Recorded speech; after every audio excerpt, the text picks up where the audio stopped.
Digital marketing నేర్చుకుని AI tools వాడుతూ డబ్బులు సంపాదించాలనుకుంటున్నారా? ఈ నెంబర్కి కాల్ చేయండి.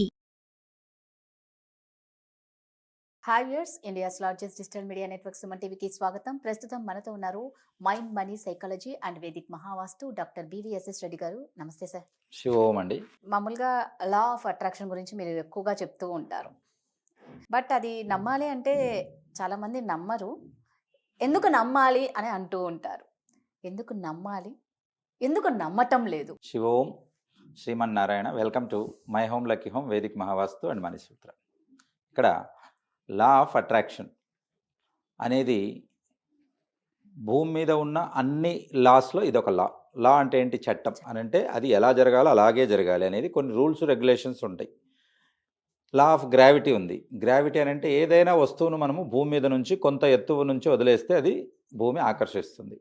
సో ఇది లా ఆఫ్ గ్రావిటీ. అలాగే లా ఆఫ్ అట్రాక్షన్ అన్నది కూడా యూనివర్స్లో ఉంది, అది పనిచేస్తుంది. అయితే చాలామందికి దీని మీద నెగిటివ్ ఇంప్రెషన్ ఎక్కువగా ఉంది. ఇది పని చేయదు అనేవాళ్ళు 90% ఉన్నారు. పని చేస్తుంది అని దాన్ని వాడుకుని సక్సెస్ అయిన వాళ్ళు 10% కంటే తక్కువనే ఉన్నారు. కారణం ఏంటో తెలుసా? అది ఎలా వాడుకోవాలో తెలియక. రైట్. ఇప్పుడు ఒక వస్తువు తీసుకొని వస్తాడు, దాన్ని మాన్యువల్ షాప్లోనే మర్చిపోయి వస్తాడు. తెచ్చాక దాన్ని ఎలా వాడుకోవాలో తెలియదు, దేనికి వాడుకోవాలో తెలియదు, దాంతో ఎన్ని ఇంగ్రీడియంట్స్ వేయాలి, ఎలా వాడుకోవాలో తెలియక పక్కకు పెట్టేస్తాడు. చెప్తుంటాడు ఈ మెషిన్ పని చేయదు అని. ప్రాబ్లం మెషిన్లో కాదు, ఆ మాన్యువల్ నువ్వు తెచ్చుకోలేదు, ఆ మాన్యువల్ నువ్వు చదవలేదు. ఆ మాన్యువల్కి ఎందుకు ఇంపార్టెన్స్ ఉండదని అంటే ఆ మాన్యువల్కు ఫ్రీగా వస్తుంది. అది ప్రొడక్ట్కు డబ్బులు తీసుకోడు. 500 కట్టాలండి మాన్యువల్ అని అంటే కట్టుకొచ్చి జాగ్రత్తగా చదివేవాడు. ఫ్రీగా ఇస్తారు కాబట్టి దాన్ని ఎక్కడంటే అక్కడ పడేస్తారు లేదా నెగ్లెక్ట్ చేస్తారు. కానీ ప్రొడక్ట్ కంటే మనం పెట్టే కాస్ట్ మాన్యువల్ కాస్ట్. అది ఎలా పనిచేస్తుందో తెలియకపోతే ప్రొడక్ట్ వేస్ట్ కదా. అలాగే లా ఆఫ్ అట్రాక్షన్ అన్నది కూడా 100గా 200% పని చేస్తుంది. పని చేస్తూ వచ్చింది ప్రీవియస్గా, ఇప్పుడు చేస్తుంది, ఇంకొక 1,00,000 సంవత్సరాల తర్వాత కూడా పనిచేస్తుంది. ఎందుకనంటే ఇది యూనివర్స్ లా. ఇది మనిషి పుడుతున్నాడు వెళ్తున్నాడు, కానీ ఇది ఎప్పటి నుంచో ఉంది, ఇప్పుడు ఉంటుంది, ముందు కూడా ఉంటుంది. కాబట్టి లా ఎక్కడికి అలాగే ఉంటుంది. సో ఎందుకు ఇక్కడ ఫెయిల్ అవుతున్నారు? మరి 90% గురించి చెప్దాం. ఎందుకు అందరూ అనుకుంటున్నారు? బహుశా ఇప్పుడు చూసేవాళ్ళు కూడా అలాగే అనుకుంటారు, చెప్తారు సార్ ఎక్కడ అవుతాయి ఇవన్నీ అని. కారణం ఏంటనంటే ఒక చిన్న ఎగ్జాంపుల్ చెప్తాను. ఒక బిజినెస్ పర్సన్ ఉంటాడు. ఈ బిజినెస్ పర్సన్ ఒక అఫర్మేషన్ చెప్పడానికి ఉంటాడు. అంటే వీళ్ళకి యాక్చువల్గా అఫర్మేషన్ ఎలా చెప్పాలో కూడా తెలియదు. పాస్ట్ ప్రజెన్స్ కంటిన్యూషన్స్ అని ఉంటుంది. అని అంటే జరిగిపోయినట్లు చెబుతూ మనం దాన్ని విజువలైజేషన్ చేసేది ఉంటుంది లా ఆఫ్ అట్రాక్షన్. వాళ్ళు వస్తుంది వస్తుంది అని చెప్తూ ఉంటారు. కాబట్టి ఇందులో ఇప్పుడు 1000 రూపాయల కౌంటర్ జరిగే ఒక బిజినెస్ మ్యాన్ సడన్గా రేపు నాకు 1,00,000 రూపాయలు జరగాలి అని చెప్తాడు. అది అవ్వదు. చూడు పని చేయలేదు అని చెప్పేస్తాడు. ఏదైనా ఒక పద్ధతికి స్టెప్ బై స్టెప్ ఉంటుంది. దీన్నే మనము ఇక్కడ cut down method, gradual method అంటాం. మనము డైరెక్ట్గా పీజీ చదువుతామా? LKG, first class, second, 10th వరకు వచ్చి డిగ్రీ చదివి తర్వాత పీజీ వస్తుంది. డైరెక్ట్గా పీజీ చదవడానికి ప్రయత్నం చేయడం, ఫెయిల్ అయ్యి చదవలేదు అనడం. కాబట్టి ఏం చేయాలి? మీ కౌంటర్ 1000 రూపాయలు ఉంది, నెక్స్ట్ ఒక 1 వీక్ వరకు 2,000కు పెరుగుతుంది అని చిన్న దాన్ని కట్ డౌన్ చేసుకొని మీ గోల్స్ని ఎలాగైతే మనం డివైడ్ చేసుకుంటామో అలా చేసుకొని చేయండి. ఈజీగా వర్కౌట్ అవుతుంది. ఒక వారం వరకు 2,000 అవుతుంది, ఒక వారం తర్వాత 2,000కు 4,000 అవుతుంది, 4,000 ఎప్పుడు వచ్చిందో 8,000 అవుతుంది. ఇలా మనం చేసుకుంటూ పోతే మీకు ఒక నెలన్నరకో 2 నెలలకు ఆ 1,00,000 రూపాయల గోల్ రీచ్ అవుతుంది. ఇది మేనిఫెస్టేషన్ అన్నట్టు. దీంతో పాటుగా ప్రాక్టికల్గా కూడా మనం చూసుకోవాలి. మీ దగ్గర సరుకులు ఉన్నవే 1000 రూపాయల సరుకులు పెట్టుకుని 1,00,000 సేల్ చేయాలని కూడా మీరు అనుకోలేరు. మీ షాప్లోంచి 1,00,000 సేల్ అవ్వాలి అని అంటే మీ దగ్గర కనీసం 2,00,000 సరుకు ఉండాలి. రైట్. ఎందుకంటే కస్టమర్ వచ్చాక ఈ ప్రోడక్ట్ ఇవ్వాలి అని అంటే నీ దగ్గర ఉండాలి కదా. కాబట్టి ఎప్పుడైనా క్యాల్కులేషన్తోనే లా ఆఫ్ అట్రాక్షన్ పనిచేస్తుంది, లాజిక్తోనే పనిచేస్తుంది, ఇల్లాజికల్గా పనిచేయదు. కాబట్టి కంపల్సరిగా దీనికి కూడా కొన్ని రూల్స్ ఉన్నాయి, కొన్ని రెగ్యులేషన్స్ ఉన్నాయి, కొన్ని లాజిక్స్ ఉన్నాయి అన్నట్టు. ఫర్ ఎగ్జాంపుల్, మరి మీరు చెప్తున్నారు కదా మీకు పనిచేసిందా ఈ లా ఆఫ్ అట్రాక్షన్? చాలామంది చెప్తుంటారు. లా ఆఫ్ అట్రాక్షన్ గురించి డిస్కస్ చేయబట్టి కేవలం 20-25 ఇయర్స్ నుంచి జరుగుతుంది.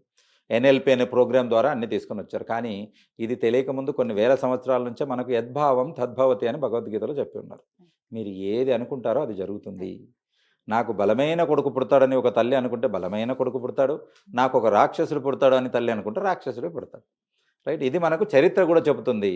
అంతెందుకు, ఉదాహరణ మిమ్మల్ని నాకు జరిగిందని అంటున్నారు కదా, నాకు 6 సంవత్సరాలప్పుడే అని అంటే అప్పుడు స్టడీస్ మొదలు పెట్టేటప్పుడే డాక్టర్ డెఫినేషన్ తెలీదు, డాక్టర్ స్పెల్లింగ్ తెలియదు, డాక్టర్ అంటే ఏమీ తెలియదు. అప్పుడే మా నాన్న ఇన్ని డాక్టర్ చేయాలి, నా చిన్న కొడుకుని నేను డాక్టర్ చేస్తున్నాను అని అనగానే అప్పుడే మైండ్లో ఫిక్స్ అయిపోయా, ఎస్ నేను డాక్టర్ అయిపోయా. ఎలా అయిపోయా తెలియదు, అలాగే సునాయాసంగా అయిపోయా. డాక్టర్ కావాలంటే ఎన్ని ఇబ్బందులు ఉంటాయి, ఎన్ని ఉంటాయని అందరికీ తెలుసు. కాబట్టి అవి ఏమీ లేకుండా సునాయాసంగా డాక్టర్ కావడం జరిగింది. ఎక్కడా కూడా ఒక్క 6 months కూడా గ్యాప్ లేకుండా, అంటే 6 months బ్యాక్ ఎండ్ లేకుండా, ఫెయిల్ అవ్వకుండా కంటిన్యూగా డాక్టర్ అవ్వడం అనేది జరిగింది. ఎలాగానంటే దీన్నే లా ఆఫ్ అట్రాక్షన్, దీన్నే అఫర్మేషన్ అంటారు. చిన్నప్పటి నుంచి నేను అనుకునేవాడిని, ఓహో మా నాన్న నన్ను డాక్టర్ చేయాలనుకుంటున్నాను, నేను డాక్టర్ అవుతున్నాను, డాక్టర్ అయిపోయాను.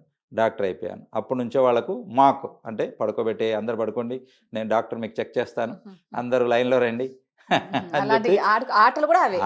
అది అంటే మనలో నరాన ఆ విషయాన్ని జీర్ణించుకుంటే ఇంకా యూనివర్స్ ఏం చేస్తుంది, చేయడం తప్ప. అంటే కాబట్టి- మనలోనే ఉంది, మనం ఏది Yes. అనుకుంటే అదే జరుగుతుంది. అది Yes, పాజిటివ్ అయినా yes. నెగిటివ్ అయినా అంటే అదే యూనివర్స్. యూనివర్స్ మనం ఏమనుకుంటాము, ఇలా చేతులు చాచి ఎవరో తెచ్చి ఇవ్వాలి, ఎవరో తెచ్చి కాదు, నీ దగ్గర ఉంటుంది. దాన్ని మనసులో ఉన్నటువంటి బలమైన నిర్ణయాన్ని సబ్కాన్షియస్ మైండ్కి ఇస్తే, మైండ్ నుంచి యూనివర్స్ కనెక్ట్ అయ్యి అది మీ చేతిలో ఒక ఫలంగా, ఒక ఫ్రూట్ఫుల్గా, ఒక విజయవంతమైన రిజల్ట్గా మీ చేతిలో పెడుతుంది.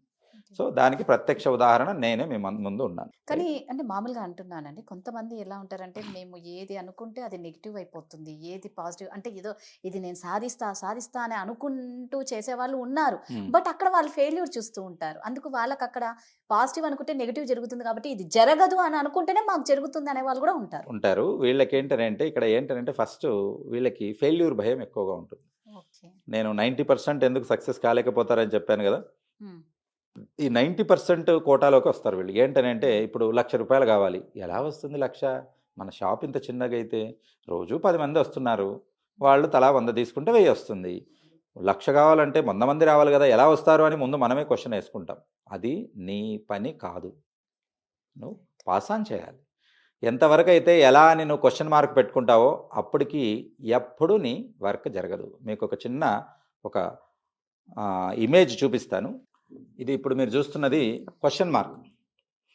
ఈ క్వశ్చన్ మార్క్ ప్రతి ఒక్కరికి మైండ్లో ఉంటుంది, ఎలా జరుగుతుంది రైట్. పడుకున్నప్పుడు కూడా రేపు సూర్యుడు ఉదయిస్తాడా లేదా, అది కూడా క్వశ్చన్ మార్కే. కాబట్టి ఆ క్వశ్చన్ మార్క్ కాస్త ఏమవుతుంది, నెక్స్ట్ క్వశ్చన్ మార్క్ వచ్చేసరికి కింద ఉన్న డాట్స్ 3 నామాల మాదిరి మారిపోయాయి. దాని తర్వాత చూస్తే ఈ క్వశ్చన్ మార్క్ ఆఫ్ ఉన్నది ఫుల్ అయిపోయింది, తర్వాత దాంట్లో బల్బు వెలిగింది. సో దీన్ని బట్టి ఏమర్థమవుతుంది, మీ యొక్క క్వశ్చన్ నుంచే మీకు ఆన్సర్ దొరుకుతుంది, ఐడియా అన్నట్టు. కాబట్టి ఒక ఐడియా ఒక జీవితాన్నే మార్చేస్తుంది. కాబట్టి మీ నెగిటివ్ థాట్స్ని మీరు తీసి పక్కకు పెట్టి, మనకు భగవద్గీతలో శ్రీకృష్ణుల వారు ఏం చెప్పారు, నువ్వు పని చేయి, రిజల్ట్ నాకు వదిలే, రిజల్ట్ని బట్టి పని చేయొద్దు, పని చేసి రిజల్ట్ పక్కకు పెట్టు. అప్పుడు నువ్వు కర్మ సిద్ధాంతం అని అంటే పనిలో పూర్తిగా నిబద్ధత పెట్టి నువ్వు చేస్తే నీకు రిజల్ట్ అదే వస్తుంది. నేను ఇచ్చేది ఏంది ఆటోమేటిక్గా వస్తుంది.